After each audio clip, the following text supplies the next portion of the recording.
Hello student. आज हम बात करेंगे सेंटर ऑफ मास की। अगर सेंटर ऑफ मास की बात करें तो every physical system has associated with his certain point which motion characterize the motion of the whole system. अगर हमारा ये सिस्टम है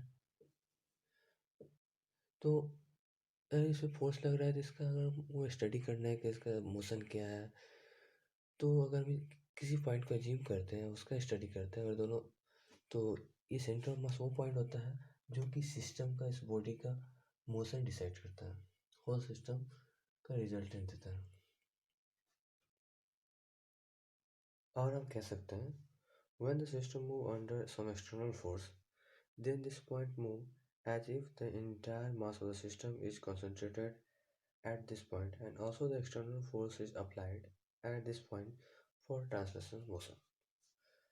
मतलब सेंटर ऑफ मास वो पॉइंट है जहाँ पे हम एज्यूम कर सकते हैं कि पूरा का पूरा सिस्टम हमारा यहीं पे है, जितना भी फोर्स होता है सेंटर ऑफ मास पे ही लगता है।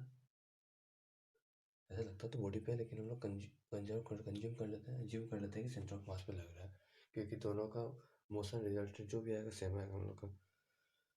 उसके बाद हम आता है मोमेंट ऑफ पॉइंट मास।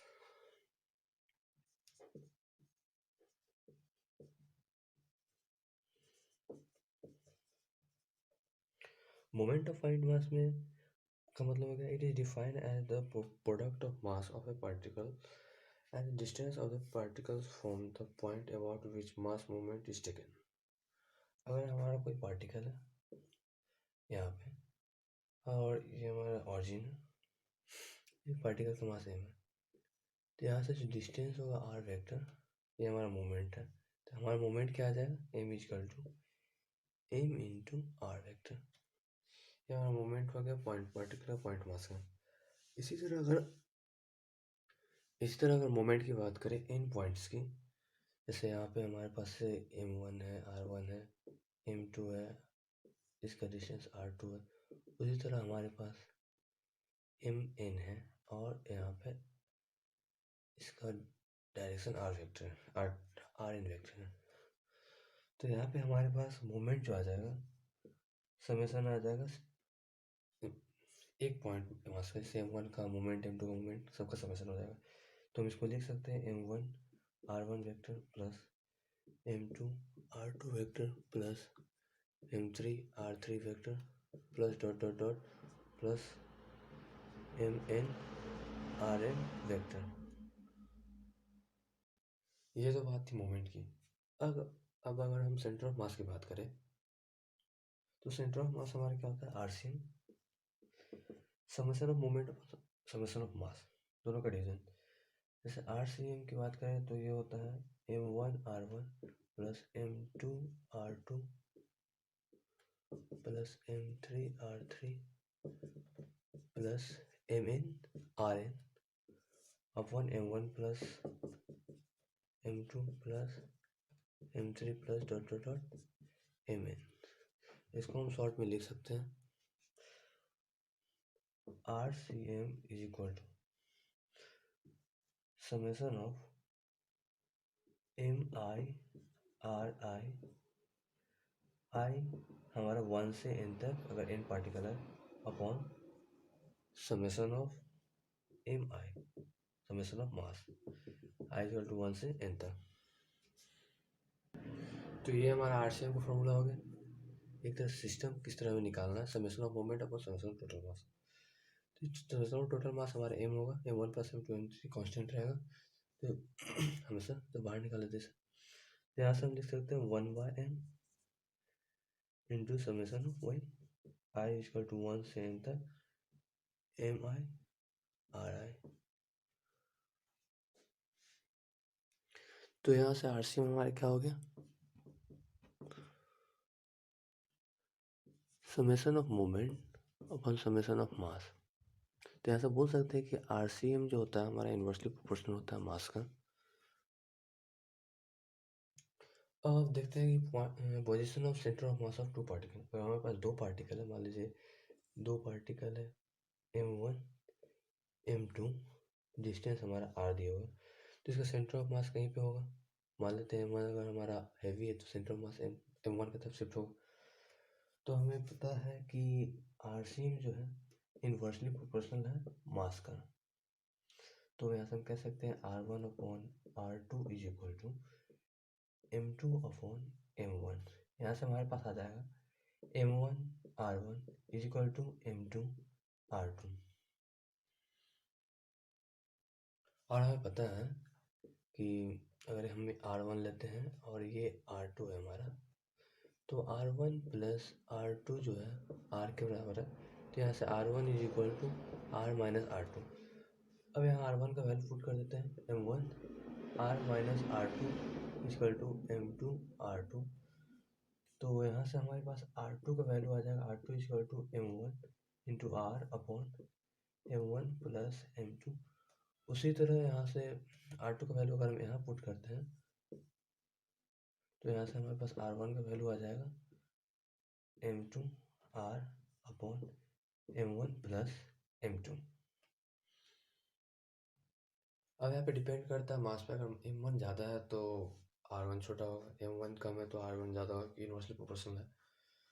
अगर M1 M2 बराबर है तो R1 R2 बराबर होगा, मतलब R1 equal to R2 equal to 1/2। अगर हमारे पास M1 बराबर M2 बराबर M है तो यहाँ पर हमारा R1 is equal to R2 upon is equal to R2 R upon 2, मतलब सेंटर मास एकदम मिड में होगा। अब हम कुछ एग्जांपल देखते हैं। फर्स्ट एग्जांपल यहाँ पे है कि दो पार्टिकल है, मान लेते हैं पार्टिकल 1A और B, जिसका मास हमें दिया हुआ है 1 kg और 2 kg। ये हमारे x इक्वल टू 0 पे है, ये हमारे x इक्वल टू 3 पे है। तो इसका हमें सेंटर ऑफ मास निकालना सिंपल है। यहाँ से हम फॉर्मूला डायरेक्ट पुट कर सकते हैं R1 इक्वल टू M2, मतलब 3 इंटू R टोटल हमारा क्या है, R हमारा 3 आ जाएगा। 3 into 3 upon M1 plus M2, sorry M2 हमारे पास 3 है यहाँ पे, तो 2 कर लेते हैं। 2 1 प्लस 2 और R2 हमारे पास क्या आ जाएगा, R2 हमारे पास आ जाएगा 1 इंटू 3 अपॉन 1 प्लस 2।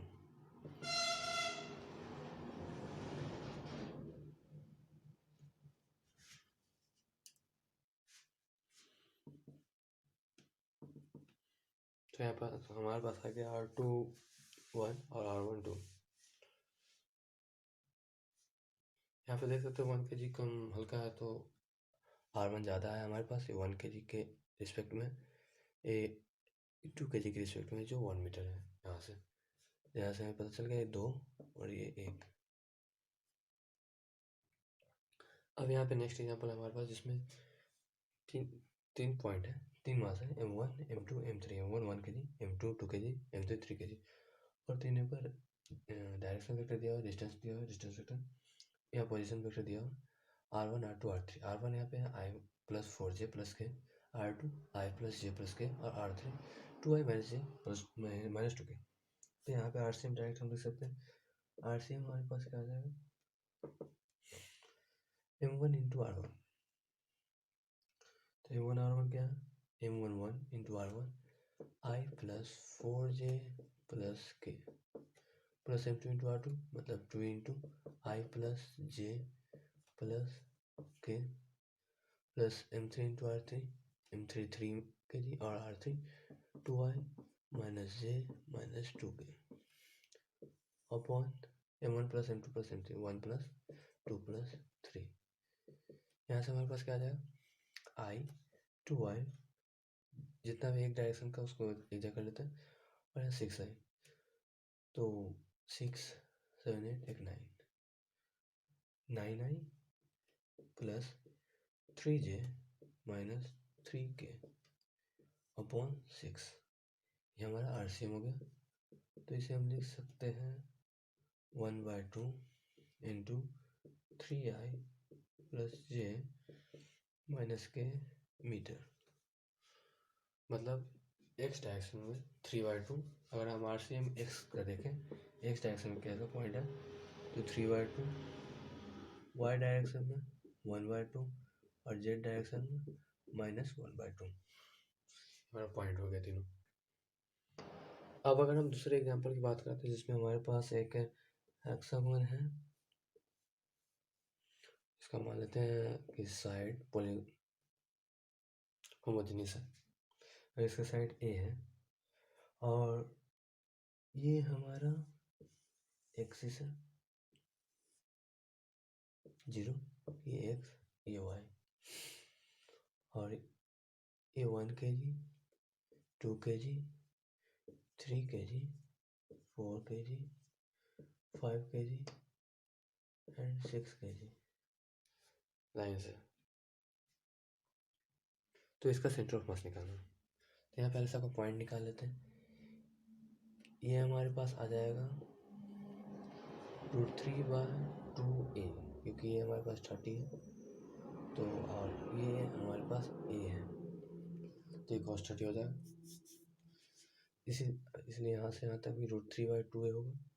ये अगर हम निकालें तो sin 30, हाँ sin 30 a sin 30, तो a/2 ये हमारा a, फिर इसके ऊपर a/2।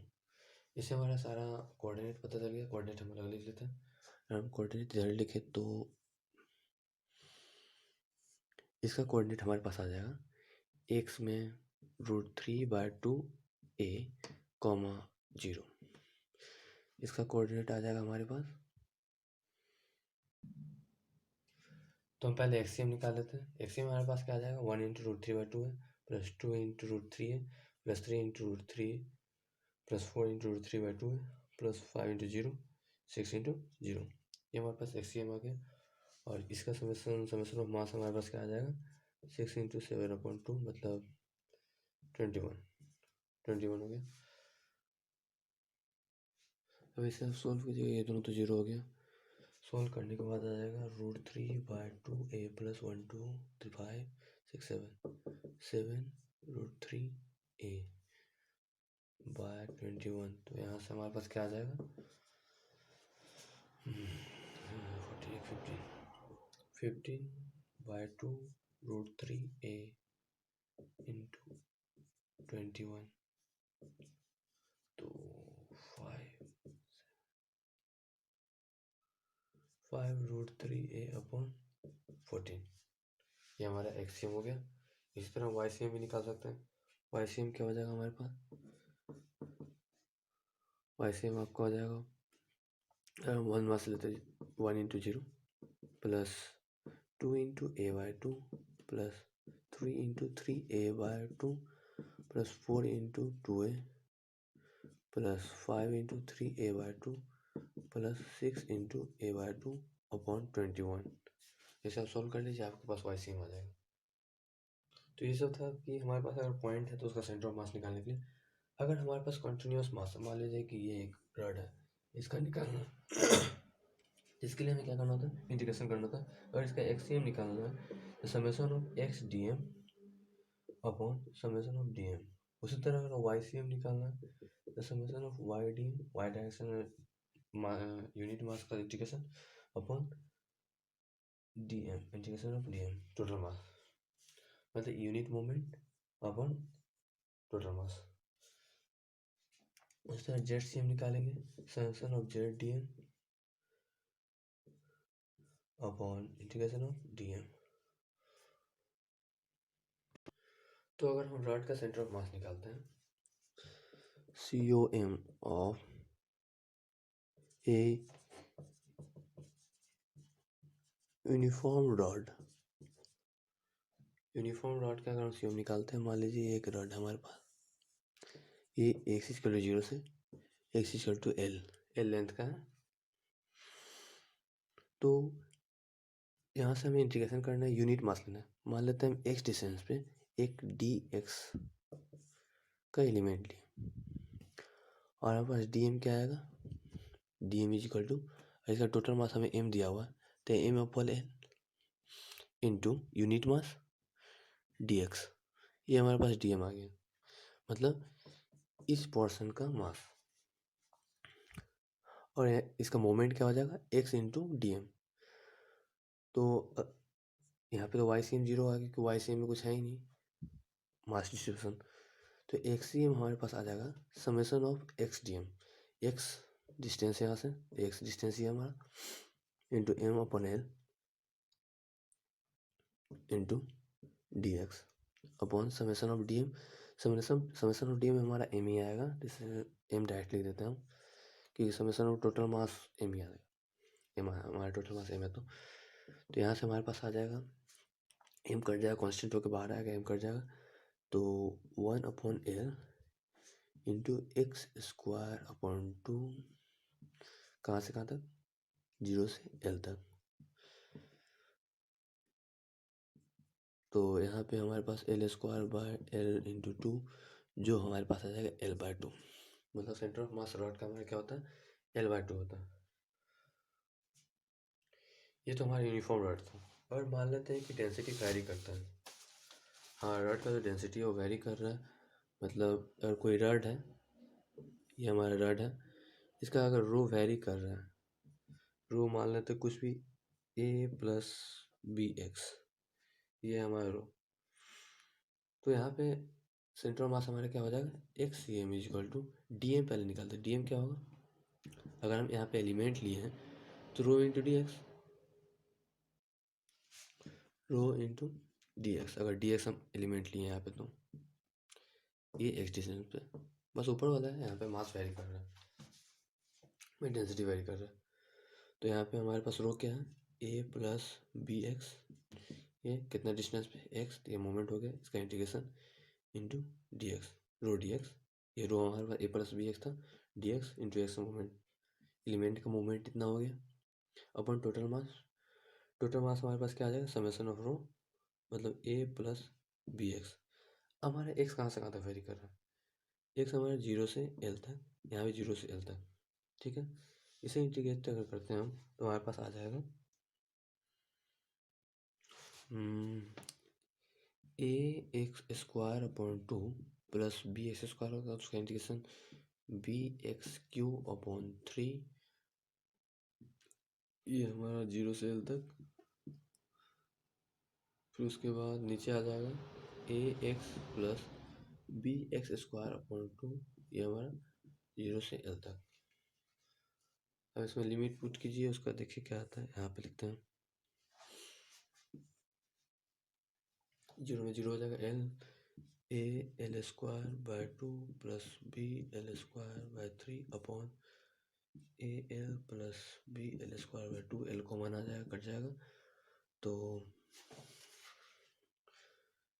AL प्लस BL², और इसे हम 3 2 LCM में ले लेते हैं, नीचे 6 into 2A plus BL into 2 A3। यहाँ से हमारे पास क्या आ जाएगा, 3AL plus 2BL² upon 3 2A plus BL, ये हमारा इसका सेंटर ऑफ मास आ गया। अब हम centre of mass of ring देखते हैं, यूनिफॉर्म रिंग हमारा, जैसे ये हमारा रिंग है, ठीक है, इसका R, ये हमारा ऊपर Y, इधर X, ठीक है। यहाँ भी वही करना है, पहले हमको एक एलिमेंट लेना है, तो हम एक एलिमेंट ले लेते हैं यहाँ पे, ये एलिमेंट थीटा एंगल पे डी थीटा का, ठीक है। तो ये हमारा एलिमेंट का जो लेंथ होगा, ये क्या आ जाएगा, आर डी थीटा, और ये एलिमेंट का डिस्टेंस हमारा एक्स एक्सिस से हो जाएगा आर, मतलब यहाँ पे हमारे पास y जो हो जाएगा आर साइन थीटा। चूँकि यूनिफॉर्म है तो XCM तो हमारे यहाँ पे सेंटर पे आएगा, YCM हो सकता है ऊपर इस एक्सिस पे कहीं लाई करेगा, तो हमारे पास y पता चल गया इस एलिमेंट का आर साइन थीटा, और एलिमेंट का लेंथ जो है आर डी थीटा। अगर हम यूनिट मास निकालें, यूनिट मास हमारे पास क्या आ जाएगा, अगर इसका टोटल मास m दिया हुआ है, तो यूनिट मास हमारे पास आ जाएगा m अपॉन 2 पाई आर होता है, तो पाई आर, अगर हम डी एम निकालें, डी एम, तो M upon pi R into R D theta, तो यहाँ से क्या हो गया, M by pi D theta. अब इसके बाद वाई सी एम निकालते हैं। वाई सी एम हमारे पास क्या आ जाएगा, इंटीग्रेशन ऑफ एक्स, एक्स हमारे पास क्या मतलब वाई डायरेक्शन डिस्टेंस क्या, R sine theta into D M into M by D theta. ये हो गया मोमेंट एलिमेंट का, moment of element upon mass, तो वही एम रहेगा हमारा, तो एम से डिवाइड करते हैं डायरेक्ट। अब इसे इंटीग्रेट करते हैं, ये हमारा 0 से पाई तक है, ये थीटा हमारा 0 से पाई तक जाएगा, तो 0 से पाई तक।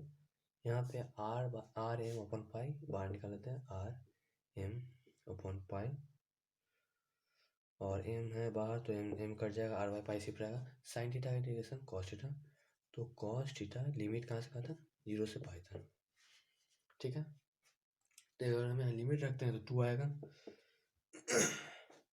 तो यहाँ पास आ जाएगा 2r अपॉन पाई। ये हमारा सी ओ एम किसका हो गया, रिंग का।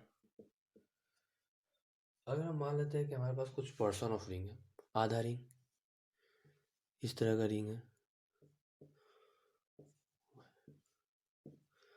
तो यहाँ पे थीटा कहाँ से कहाँ तक वेरी करता है, इसी फॉर्मूला में हम यूज कर सकते हैं इसको। थीटा हमारा 0 से 90 तक कर रहा है वेरी, मतलब हमारे पास आरसीएम क्या आ जाएगा, R by pi cos theta 0 से पाई बाय 2, बस, मतलब आर बाय पाई। और एक्सीएम भी यहाँ वेरी करेगा, एक्सीएम यूनिफॉर्म है तो एक्सीएम हमारा फिर बीच में आएगा, मतलब यहाँ से आर बाय 2, मतलब कहीं यहाँ पे अगर इसका हम कोऑर्डिनेट लिखते हैं तो R by 2 into R by 2 और वाई कोऑर्डिनेट आर बाय पाई।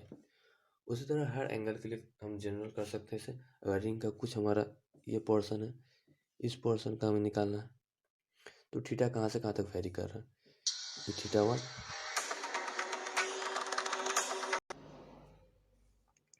और ये थीटा 2, तो हमारे पास क्या आ जाएगा, R by pi cos theta, theta 1 से थीटा 2 तक इंटीग्रेशन।